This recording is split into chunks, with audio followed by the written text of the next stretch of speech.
morning we're going to look at Baptist history, and this could very easily also be in the series that I'm doing on miracles in American history. There's quite a lot to the story. It'll take a couple weeks to tell the story.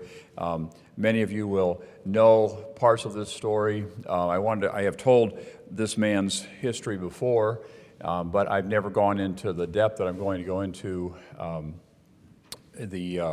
this time, and for a reason you'll see. And this is a man that many of us know his name. Most of us, all of us would probably know his name, but many probably don't know his story and how important his story is to American history. But we're going to look a little bit at not just American history and this Baptist history, but this is a Texas story. And Texas history is American history. I didn't grow up in Texas, but I understand if you grew up in Texas, you are told and taught over and over again the stories of Texas Rangers and the Alamo and the people who made Texas what it is today. I think of Stephen Austin and Davy Crockett and William Travis. However, these people that I just mentioned would not be famous, and Texas very well might be still part of Mexico without one person, without one man, and his name is Samuel Houston. And I want to tell his story this morning. It's not only just a very exciting American story, but it's also really an amazing spiritual journey. And this man grew up in a very strict Presbyterian home. He rebelled against that. That led him into American Indian spiritism. It led him then to horrible alcoholism, 2 broken marriages, and eventually he would become a very godly Baptist gentleman and statesman.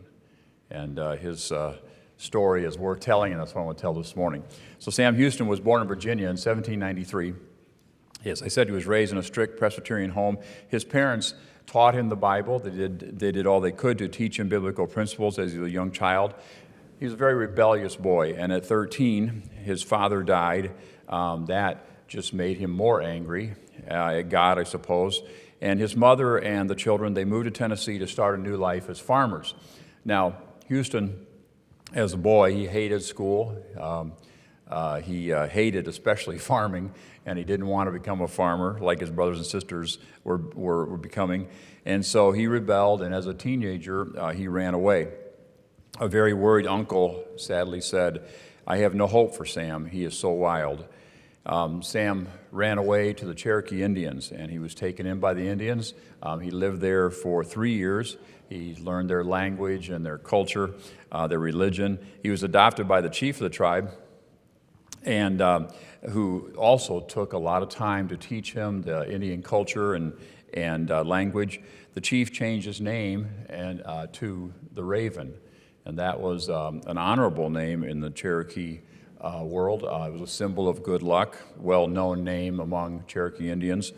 And Houston immersed himself in this newfound culture, and he determined to only speak, eat, and dress Cherokee whenever he returned, as he had to once in a while, into white civilization.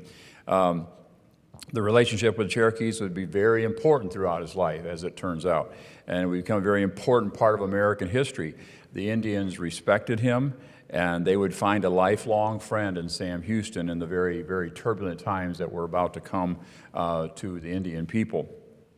So this great life he was living ended abruptly when the United States went to war with Britain in 1812. We've talked about the War of 1812. There was a sweeping of patriotism, a war fever that swept through the states, especially Tennessee. And Sam, always restless, decided to go back into civilization. His reasons were a little less than patriotic. He was broke, he was heavily in debt, and the military promised a signing bonus and a regular paycheck. So he went into the military. He left his adopted Cherokee family and went back into civilization. He was 20 years old at that time. The War of 1812 was in full swing. He really showed a lot of heroics on the battlefield, and at one battle he was gravely wounded, but he led the men around him to a tremendous victory. At one point in that battle, he was 5 yards away from the enemy guns. He took 2 bullets in the chest. His injuries were so bad that he was left on the battlefield to die. They didn't think there was anything they could do for him. The next morning, however, he was still alive, and amazingly, and this is the truth, he made his way 50 miles in that condition back to Fort Williams and eventually to his home. His injuries were so terrible that it took over 6 months to heal. There's no explanation for this recovery except that God was protecting him for even greater achievements. For his heroics on the battlefield, he quickly rose to the rank eventually lieutenant, and this heroics on the field really drew the attention of one of the generals that is so key to America of 1812, the War of 1812, and that is Andrew Jackson, who would eventually become president. And Andrew Jackson would become a lifelong friend. He would become a benefactor and a mentor. And this is also kind of amazing. Sam Houston at this point was only 21 years of age. So eventually he leaves the Army, he returns to Tennessee, and here's this rebellious young guy who hates school. He goes back to school, he earns a law degree, begins his own practice, he teaches for a while, and during this time he's rising in the ranks of the Tennessee militia, eventually rising to the rank of Major General. He's extremely popular. He's kind of a larger-than-life personality, very large man, imposing, person and personality. And he's, again, extremely popular, and because of his relationship with Andrew Jackson, he eventually becomes a U.S. congressman from the state of Tennessee. It's obvious to everybody around him that he is destined to become president of the United States. He's larger than life, as I said. His popularity was universal. I read his biographies about everybody, and the country was discovering who Samuel Houston was. Everybody loved him, very, very popular. He would win elections by 80, 85, 90% of the vote. Just an amazing personality. A few years later, after he has been a U.S. congressman, he leaves that office to return to the state of Tennessee, where he's elected governor of Tennessee.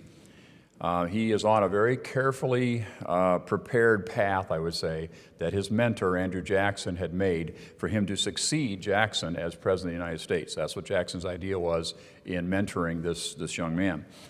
So as I mentioned, he had been raised in a Presbyterian home. He had rejected God. He had rejected everything, schooling, everything along the way. And this also led into something that I have not talked about, but he began drinking. And really soon was just a terrible alcoholic, even as a young man. This would follow him for decades. When he was governor of Tennessee, he married a young lady who was 19, but the marriage ended within weeks, probably because of abuse and his drinking.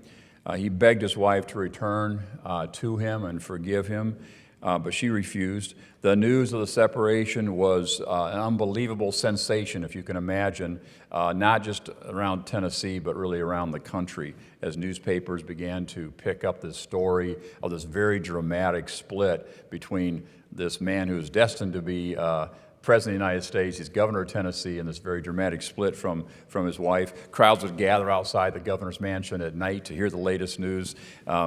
Houston privately and very publicly also begged her to return, but she wouldn't. And this divorce just devastated him. And when she would not come back to him, he resigned as governor of Tennessee and left Tennessee. Very humiliated and broken. At one point, several days later, he disguises himself. It's a very rich story. Disguises himself and slinks down to the river, catches a boat to take him away from the scandal and the humiliation. He goes back into the wilderness, and he goes back to the Cherokee people that had taken him in and raised him previously. And really, though, this ended any chance of him ever becoming president of the United States. Newspapers across the country reporting this like tabloids, the shocking events to one of the most popular men in the country. His political career was over. His life was basically destroyed. And again, as I said, any chance of him ever becoming president was destroyed. in returning to the Indians, he tried to find solace. He tried to find peace there, as he had when he was a young boy or a teenager. And he completely rejected American society, except for one thing. He did keep the lines of communication open with Andrew Jackson, and his friendship with Andrew Jackson was very important to him. And he did keep that one thing open. The Indians. The Cherokee Indians, that tribe had actually sided with the Americans in the War of 1812. And so to them, he was also a great hero on the battlefield, and they welcomed him back as a great hero and somebody they knew, of course, from before.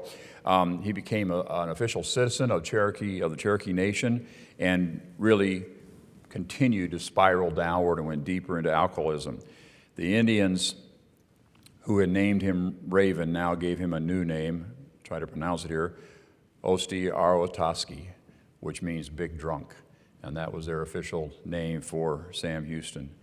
And Houston at this point had hit absolute bottom in his life. I'll have to finish this next week, of course, but the rest of the story, that's a very interesting part of the story. That's a part of the story that most people don't know when we think of Sam Houston. But that story is very important to what will happen next. And he hits the bottom here of his life. And the rest of the story is not only a testimony to God's grace on our country, but also God's miraculous grace in the life of Sam Houston. And we'll finish that part of the story next week as we study the rest of the life of Samuel Houston.